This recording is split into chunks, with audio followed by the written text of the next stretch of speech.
अस्सलाम वालेकुम। ज़ारा रेसिपी के साथ मिसेस खालिद में आज आपके लिए बहुत ही अच्छी रेसिपी लेके आई हूँ। ये गाढ़ी गाढ़ी चटनी आप सोच रहे होंगे कि किस चीज़ से बनी है। ये अमरूद से हम चटनी तैयार करेंगे। आप यकीन माने कि ये अमरूद की चटनी इतनी अच्छी बनती है, आप नान के साथ, चपाती के साथ, रोटी के साथ, बिरयानी के साथ, पुलाव के साथ, किसी भी चीज़ के साथ ये खा सकते हैं। बहुत ही टेस्टी ये चटनी बनती है। ये खाली सूखी रोटी भी इसके साथ खा सकते हैं क्योंकि इतनी टेस्टी ये चटनी होती है। और ये खाने के साथ ही साथ मैदे के लिए भी बहुत अच्छी होती है, पेट के लिए भी बहुत अच्छी होती है ये अमरूद की चटनी। तो ये जितनी अच्छी देखने में लग रही है उससे कई गुना अच्छी ये खाने में भी है। तो आप अगर मेरे चैनल पे नए हैं तो सब्सक्राइब कीजिएगा, बेल आइकन प्रेस कीजिएगा कि आने वाली वीडियो का नोटिफिकेशन आपके पास पहुंच सके। तो चलते हैं फिर रेसिपी की तरफ। आज हम सीखेंगे अमरूद की चटनी। अमरूद की चटनी शायद आपने पहले कभी नहीं बनाई होगी। अमरूद की चटनी बहुत ही टेस्टी और बहुत ही अच्छी बनती है और ये मैदे के लिए भी बहुत अच्छी होती है। अच्छा, इसके लिए आपको अमरूद जो है ना ज़्यादा पका हुआ नहीं लेना, कच्चा अमरूद लेना है। और इसको पहले मैं ना पानी में ऐड करके थोड़ा सा धो लूँगी। इस तरह से आपने ऐड कर लेने। और टमाटर भी।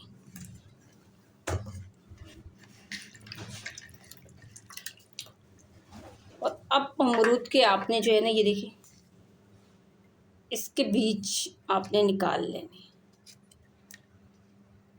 इस तरह से। ये देखिए,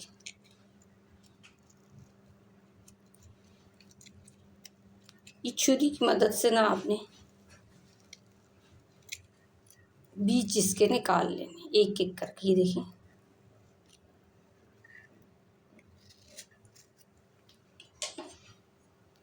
और इसके पीसेस आपको रेडी करने हैं। ये देखिए, ये बहुत आसान तरीके से इसके जो बीज निकल आएंगे। और चटनी आप यकीन माने कि इतनी टेस्टी बनेगी। आप चावलों के साथ खा सकते हैं, आप नान के साथ, रोटी के साथ, चपाती के साथ, किसी भी चीज़ के साथ आप ये चटनी खा सकते हैं क्योंकि ये बहुत टेस्टी बनती है। और अक्सर हम लोग लाजमी अमरूद की चटनी बनाते हैं। ये देखिए, इसी तरीके से सारे अमरूद पहले मैं साफ़ कर लूँगी। अब सारे अमरूद साफ़ कर लिए ना, अब आपने टमाटरों को भी काट लेना है। एक टमाटर के आपने 2 पीस तैयार करने इस तरह से। ये देखिए, इस तरह से। अब अमरूद भी मैंने कटिंग कर लिए हैं, साफ़ कर लिए, और टमाटर भी मैंने कटिंग कर लिए। अब आपने लेना है 1 चम्मच कुकिंग ऑयल। अच्छा, आप सोच रहे होंगे कुकिंग ऑयल क्यों ऐड कर दिया। अलग तरीके से बताऊंगी कि किस तरीके से अमरूद की चटनी ना ज़्यादा टेस्टी बनती है। अगर इस तरीके से आपने बनाई ना तो बहुत ज़्यादा टेस्टी बनेगी। अब चूल्हे की आंच आपने ज़्यादा नहीं खोलनी, डम की आंच पे आपने इसको पकाना है। पहले आपने टमाटर रख लेने हैं इस तरह से। अब आपने अमरूद रख लेने हैं।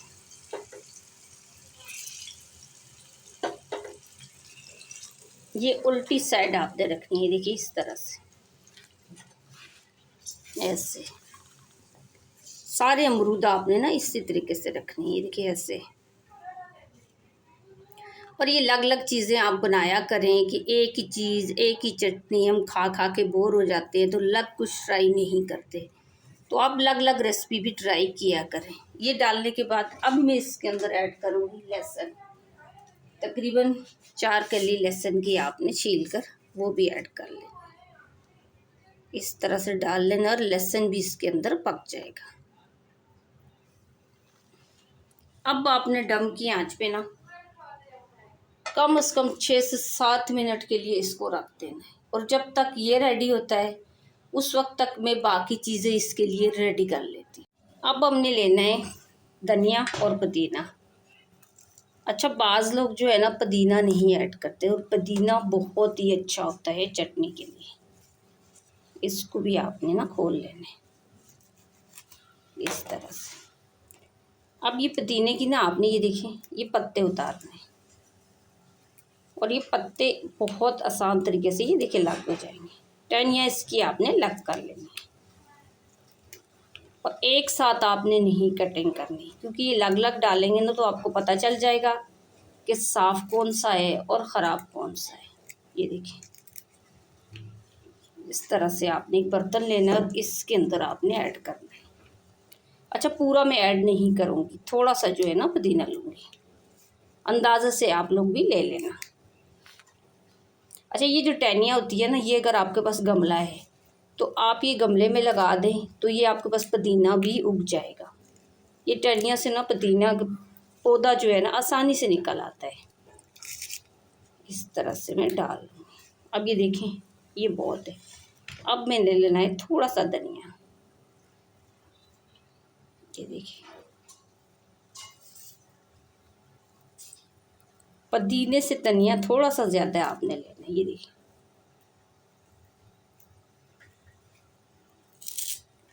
और इसको भी आपने ना काट लेना है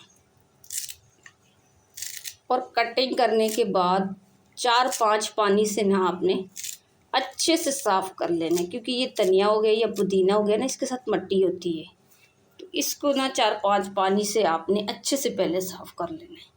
अब अच्छे तरीके से मैंने ये दोनों चीज़ें वॉश कर ली है, तो बाकी बचा हुआ अभी धनिया और ये पुदीना आपने ना बंद कर किसी भी थैली या शॉपर में डालकर आपने फ्रिज में रख देना है, तो ये ख़राब नहीं होगा। अब 6 मिनट टोटल हो चुके हैं। अब मैं चेक करूँगी, तो अब देखिए ये टमाटर भी ना पक चुके हैं। और सबसे पहले आपने टमाटर का छिलका उतारना है। ये देखिए, इस तरह से ना बहुत आसान तरीके से आप टमाटर का छिलका भी अलग कर लेंगे। एक एक करके ना सबका छिलका मैं ऐसे ही उतारूंगी। और टमाटर पकने का ना निशानी यही है, अगर ये देखिए छिलका खुद ही लग हो रहा है ना, तो समझ ले आप टमाटर पक चुके हैं। ये देखिए कितनी आसानी से, देखिए सारा छिलका लग हो जाएगा। और टमाटरों का छिलका कभी खाना भी नहीं चाहिए, क्योंकि सेहत के लिए बहुत ही ज़्यादा नुकसानदेह होता है, ख़ासतौर गुर्दों के मरीज़ों के लिए। क्योंकि टमाटर का छिलका ऐसी चीज़ है ना कि ये कभी भी गलता नहीं है, तो इसको हमेशा कोशिश किया करें कि आप खाने के अंदर यूज़ नहीं करें। अब छिलका तार लिया ना, तो आपने ये सारी चीज़ें साइड पे कर लेंगी। इस तरह से बीच इसका सेंटर आपने छोड़ देना है। अब आपने सबसे पहले लेनी है 1 अदद हरी मिर्ची। अगर आप मिर्ची ज़्यादा खाते हैं तो आप ज़्यादा भी ले सकते हैं। तो अब छोटी चम्मच इसके अंदर मैं साबुत ज़ीरा ऐड करूँगी। ये भी आपने इस तरह से पका लेना है। और थोड़ा सा लाल मिर्ची का पाउडर और 1 ही चम्मच में इसके अंदर धनिया पाउडर शामिल करूँगी। और थोड़ा सा आपने ज़ीरा पाउडर 1 चुटकी के करीब आपने शामिल करना है। और अब इसके अंदर मैं ऐड करूँगी नमक, हस्बे जायका। आप अपनी मर्ज़ी से भी ऐड कर सकते हैं। अब आपने ये देखें, इसी कुकिंग ऑयल के अंदर ना थोड़ा सा मसाला भून लेना है, तो ये पानी भी सारा ना खुश्क हो जाएगा। ये देखिए जो छोड़ा है ना टमाटरों ने या अमरूद ने, ये थोड़ा सा खुश्क हो जाएगा। थोड़ी सी चूल्हे की आंच खोल देनी है और ये देखिए सारा पानी भी खुश्क हो जाएगा और मसाला भी हमारा ना अच्छे से पक जाएगा। अच्छा, जैसा कि आपको मैं हर वीडियो में बताती हूँ कि किसी भी गर्म खाने के अंदर आपने प्लास्टिक का चम्मच यूज़ नहीं करना, कि प्लास्टिक सेहत के लिए बहुत ही ज़्यादा नुकसानदेह होती है। आप चाहें तो लकड़ी का चम्मच यूज़ कर लें, स्टील का कर लें, बल्कि लकड़ी का चम्मच जो होता है गर्म खाने के अंदर या नॉन स्टिक बर्तन के अंदर भी आप यूज़ कर सकते हैं, तो वो बहुत अच्छा रहता है। तो कोशिश किया करें कि गर्म खाने के अंदर आप कोई भी प्लास्टिक की चीज़ यूज़ नहीं किया करें। अब ये देखिए ये मसाला भी ना हमारा पक ही चुका है। अब ये पानी भी सारा देखें आहिस्ता आहिस्ता से ना खुश्क हो चुका है। और जब पानी खुश्क होगा ना, तो ये ऑयल जो है ना देखें ऊपर आ जाएगा।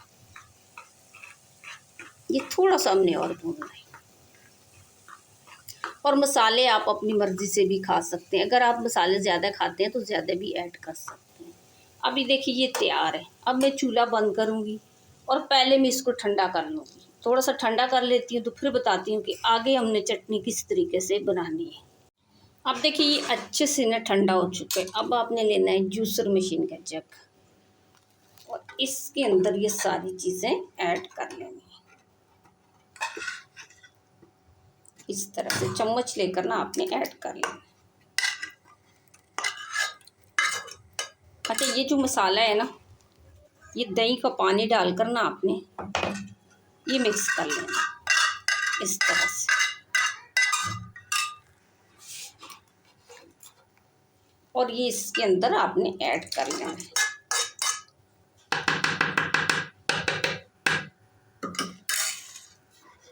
और अब इसके अंदर मैं ऐड करूँगी धनिया पुदीना। ये पहले ही मैंने अच्छे से कटिंग करके वॉश कर लिया था। अच्छा, लहसुन मैंने पहले भी शामिल करा है और कच्चा लहसुन जो है ना 2 कली में और शामिल करूँगी। और थोड़ा सा मैं प्याज भी शामिल करूँगी। बाज़ लोग प्याज नहीं ऐड करते, लेकिन प्याज से टेस्ट जो है ना बहुत ही अच्छा आता है। ये भी थोड़ा सा आपने ऐड करना है। अब इसको कवर लगाकर ढक देना है। अब चटनी को ना हमने ग्राइंड करना है।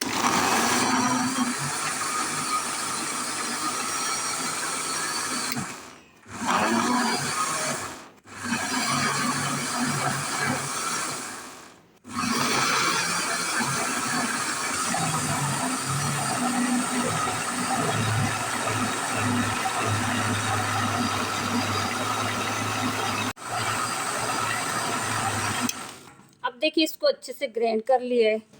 तो एंड में आपने 2 चम्मच जो है इसके अंदर दही शामिल करना है। ये देखें 2 चम्मच दही है, ये भी मैं इसके अंदर ऐड करूँगी। और फिर थोड़ा सा और ग्राइंड इसको करूँगी 1 मिनट के लिए। ये दही को ना आपने इस तरह से ऐड कर लेना। अच्छा, ये दही वाली चटनी ना बहुत ही टेस्टी होती है, ख्याल कीजिएगा। अब दही डालने के बाद आपने ना ज़्यादा ग्राइंड नहीं करना, यानी कि 1 मिनट से भी कम टाइम पे आपने ग्राइंड करना है।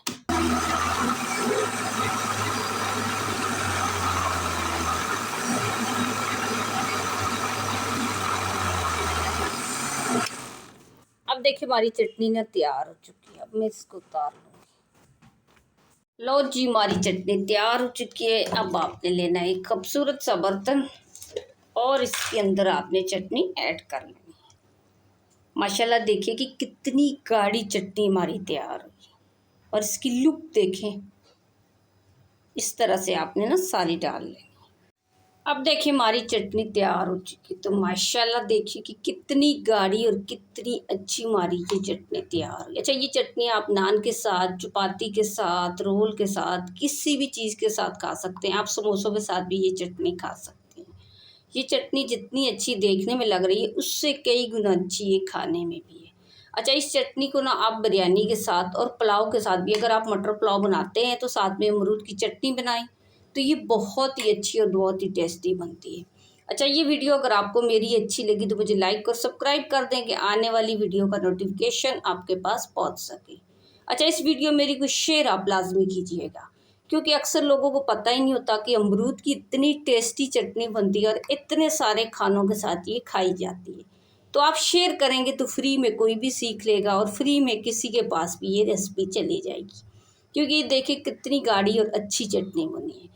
तो आज की वीडियो अगर आपको मेरी अच्छी लगी तो आप लाइक कीजिएगा, शेयर कीजिएगा, सब्सक्राइब कीजिएगा, बेल आइकन प्रेस कीजिएगा और बना के लाजमी कमेंट्स करके बताइएगा कि ये रेसिपी आपको मेरी कैसी लगी।